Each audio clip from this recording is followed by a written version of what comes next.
ይሄ ነገር ወህይ ነው ወይስ የሱ የስትራቴጂ ምርጫ ነው አላቸው። ነብያችን አለይሂ ሰላቱ ወሰለም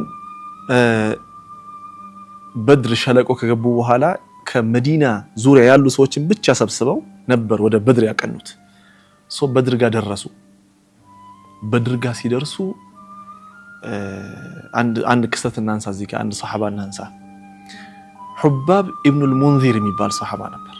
ይህ ሱሐባ ነብያችን አለይሂ ሰላቱ ወሰለም ሲመለከታቸው ዝም ብለው የሆነ ቦታ ላይ ነበር የሰፈሩት።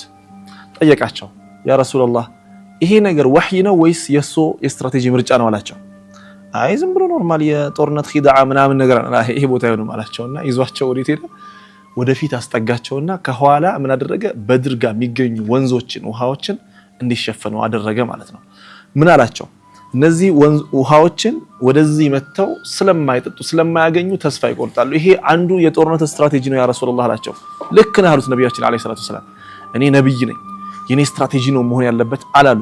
የሱን የሹራ ሐሳብ ተቀብለው ተገበሩ ነብያችን አለይሂ ሰላቱ ወሰለም ማለት ነው። የቀሩትን የውሃ ጉድጓዶችም ደፈኑ ማለት ነው። ከዚህ በኋላ እንግዲህ ቁረይሾች በድር ሸለቆ ውስጥ ደርሰዋል። ቀጣዩ ደግሞ እንመለከታለን።